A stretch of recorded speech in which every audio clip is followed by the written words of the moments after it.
Michael Schreck, how are you? Good to be with you. Good to be with you, Laura. Very happy. Thank you. Thank you for being here with us. Yes, my name is Michael Schratt. I'm a military aviation historian. I'm a private pilot. I'm a concerned citizen, like we all should be. Primary focus of my research deals with classified aircraft within the military-industrial complex, and I feel it's our obligation to question authority. We should want an accounting of a lot of these classified black budget programs.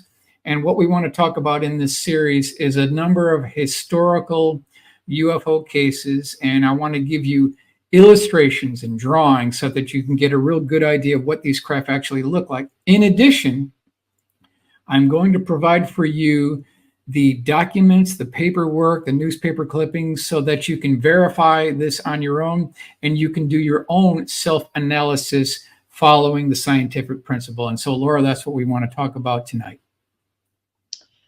Perfect, Michael. Thank you so much for that introduction. So you can see here on the screen, UFO Magical Mystery Tour, a pictorial history of lost, forgotten, and obscure UFO encounters. So what we're going to do is go through a number of different cases, and I really want to describe what these witnesses are seeing, because we've got firsthand witnesses that are observing a lot of similar components. For instance, many eyewitnesses are describing tubes, pipes, and cylinders on the bottom of these craft. They're also describing a low frequency electrical humming noise, like a sewing machine, like an electrical transformer.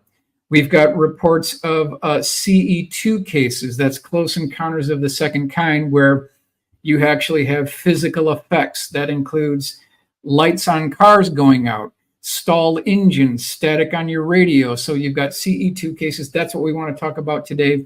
And let's go ahead and begin with a couple of announcements here. The visual aids used in this presentation are computer-generated forensic composite illustrations which originated from actual UFO case files and eyewitness reports. So here are the references of where I got this information. CUFOS, Center for UFO Studies, NICAP, APRO, MUFON, a book called Invisible Residents from Ivan T. Sanderson, who I highly recommend this book. It's all about unidentified submerged objects. Uninvited Guests by Richard Hall, David Marler UFO Research Collection, UFO Newspaper Clipping Service, Leonard Stringfield Collection, Gray Barker UFO Collection, and then just plain old-fashioned boots on the ground research. Someone's got to dig into these old files. So again, I'm going to give you the references of where you get this information. So why don't we begin with our first case here. This was a very nice lady that I know, and she was driving home. It's February 3rd, 1983 in Mobile, Alabama. It was at night. She was on her way home. She heard this loud booming noise, and her car started shaking. So she pulls off to the side of the road. She gets out of the driver's side, looks under the vehicle because she thought that the transmission may have fallen out. That seemed to be okay. She gets back in the car. She drives another half mile down the road, and off to the right, and you're seeing the illustration here, based on her eyewitness testimony, what she saw was a 210-foot long craft that was about 80 feet tall. It sort of tapered back toward the trailing edge of the craft. I'm going to start at the beginning here on the top surface. There was a wraparound window. In back of that window was what looked like 5'10" humanoid-looking beings. They were all wearing a one-piece tight-fitting flight suit. Below that, there was a wraparound window. In back of that window was what looked like 5'10" humanoid-looking beings. They were all wearing a one-piece tight-fitting flight suit. Below that, there was another wraparound window. Below that section, there were 4 prongs or protrusions sticking out, which I don't think were guns. On the bottom section of that, there was a door closing from right to left, and you can see that the entire length of this craft was completely composed of these porthole windows. Now, this primary eyewitness was about 25 feet below this craft, looking up through a lot of these porthole windows, and she said she could look all the way through the craft through to the other side. And on the interior, it had this cross beam and girder construction like a truss bridge. It also reminded her of an East Coast shipping yard because it had bulkheads, it had stringers, it had mechanical component. Another thing to mention is on the outside of the craft, it had these rivets. So this whole thing was fastened together by rivets. On the bottom of the craft, there was a gondola with the same 5'10" humanoid looking beings. And at the bottom of the craft, where the gondola begins, there were multiple 12-inch by 12-inch square, highly polished mirror reflective devices that were in the shape of a cross. Now I'm going to move on to the next slide here. This gives you more of a front view of the craft. And now you can see this door closing from right to left. Those 5'10" humanoid looking beings, they're a little bit more into view on the top view of this forward drawing here. And she's looking at this. She can't believe what she's seeing here. Let me go to the next slide. Amazing, Michael. If I can ask, can you show the other slide? Because I want to ask some questions. Oh, you want to go back? You want to go back to the first slide? Yeah, to the one before this one. Yeah, that one. Yeah. I see the humanoids on top. And how many were there? Well, she said they were in what was termed an antiseptically sterile environment, and they were oblivious to her. So I don't know if they didn't see her, but they weren't paying any attention to her whatsoever. And it was just like they were walking around, and they're the same type beings were on that bottom gondola as well. So they were seen in 2 locations. Like they were working, they were doing something. They were doing something. They weren't concerned with her at all. Mm-mm. Oh, interesting. Nope, not at all. Not at all. Okay. Yep. And I'll be interrupting you because I have many questions, Michael, and I know my my followers, they have a lot of questions like I do always. I invite all questions. I want you to break in, interrupt me. I invite all questions. Absolutely. Absolutely. So and then we're looking the middle. I'm sorry. The middle is that door that open. Yeah. She was seeing this door close from right to left. She saw this whole thing. Yes. Mm-hmm. Wow. Yep. Okay. It's a bizarre case. I love this case. I love this case. Yeah, now, I love it. Yeah. Here is the reference where I got this information. The APRO Bulletin, Volume 32, Number 2, 1984. So if anyone wants to follow along, you can read the 3-page report. They describe this in great detail. So this is what we originally used to do that full color illustration that you've just seen. So you've got the porthole windows, you've got the rivets, you've got the door here. They've even got the mirrors on the bottom of the craft that you can see, and this transparent section on the front. So this is kind of the guideline that we used to do the full color rendering. However, Laura, I want to mention something very important. This happened back in '83, according to the report. About 1.5 years ago, I got a call from a woman named Pat. Mm-hmm. So she calls me on the phone. She says, Mike, I've been trying to get a hold of you for 10 years. I am the witness. I am the actual woman that saw this. I couldn't believe it. It's the lady. The lady calls me up. She says, I've been trying to reach you for 10 years. I'm the original witness of this case. I couldn't believe it. So, yeah, can you believe it? Over the next 6 weeks, we start talking, right? And we start talking about maybe doing an updated drawing that repairs all the errors that are done in this drawing, because there were like a lot of errors in here. So we started talking, and over this 6-week period, we refined the drawing. We went to a full color rendering. And then she said something really interesting that are done in this drawing, because there were like a lot of errors in here. So we started talking, and over this 6-week period, we refined the drawing. We went to a full color rendering. And then she said something really interesting. I want to clue you in on this. She said, Mike, I still have my original sketches. And guess what? I want you to have them. And she sent them to me. She sent me her original sketches. So I'm going to take you to a world exclusive. I'm going to take you to her original sketches. And what you can see here, this is an illustration that shows you what the exterior of this craft looked like. Now, she said that this thing looked like it had been around for 100 years. It had these rivets, and it had these skins and these aluminum seams, and there were porthole windows. The porthole windows had rivets on them. And then she said that there was rust coming off of these rivets. I mean, like this thing had been around for 100 years, maybe 1879. Who knows? Wow. But that's what she described, that had a very, plates were rusted. So let me take you to the first drawing here. This might be hard to see, but no, we can see it. Yep. If you look off to the left, she's got the windows in place. She's got the sliding door. She's got the porthole windows.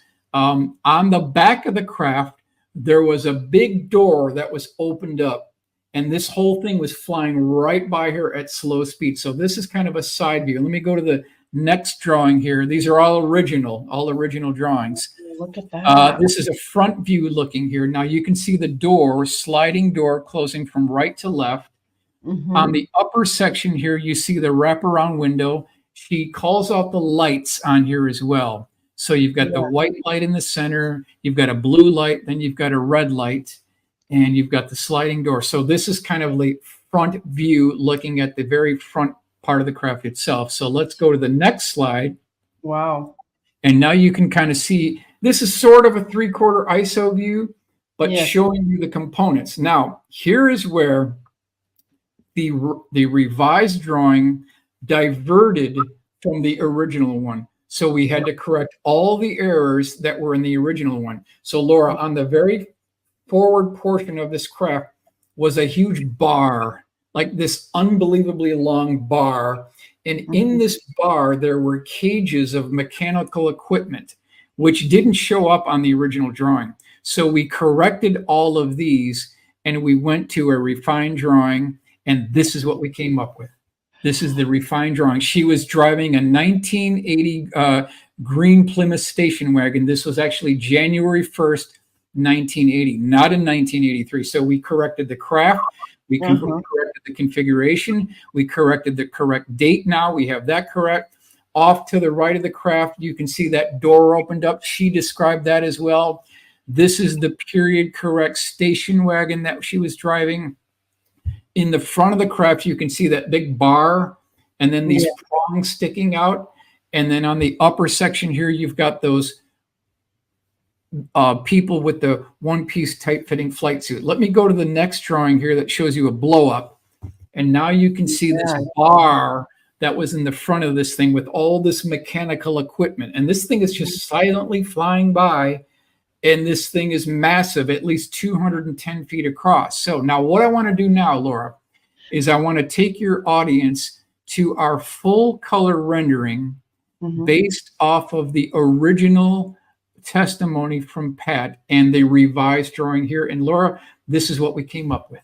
Wow. And it was that close, Michael. I mean, she could have touched that thing. Just about.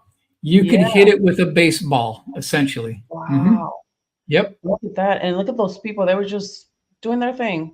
They were up there. So they were on the upper section and that lower gondola. Let me take you to the next illustration here. And this shows you a blow up now of this big, huge bar with all this mechanical structure. You can see the rivets. You can see the battleship steel plates, the porthole windows. So this is the best possible illustration that we could come up with. Wow, that is amazing. And can she tell if they were all men or they were women? They looked like humanoid looking beings. They appeared to be males. Yes. And no hair. No hair, essentially no hair, but absolutely wearing this one-piece tight-fitting flight suit, which comes up in a lot of these UFO cases. You know what would be wonderful, Michael? Yeah. If we can get her on screen interview. Oh, I can arrange that. I can make that happen. Do that, please. I believe we can make that happen. Yes. Okay, well, let's do it. I believe we can make it happen. Absolutely. Yeah. Okay. Should we consider our next case now? Yes. Okay. We're going to go to our next case now. Okay. So this is the USS FDR, late 1958, Guantánamo Bay, Cuba. We're talking about a large aircraft carrier here. This is at night. I want to mention before we get into this that the USS FDR has a history of UFO sightings. and it was the first aircraft carrier to carry nuclear weapons on board. Now, that might be a reason why, because we've got all these UFOs here in America, in the former Soviet Union, flying over nuclear missile silos, flying over storage facilities over at Bentwaters. So it looks like someone is keeping tabs on nuclear weapons. That's what it appears to be going on here. It appears that way. What's happening here. So again, USS FDR, it's late 1958, Guantanamo Bay, Cuba. Now, this is the original sketch from the primary eyewitness. His name is Chester Grzinski.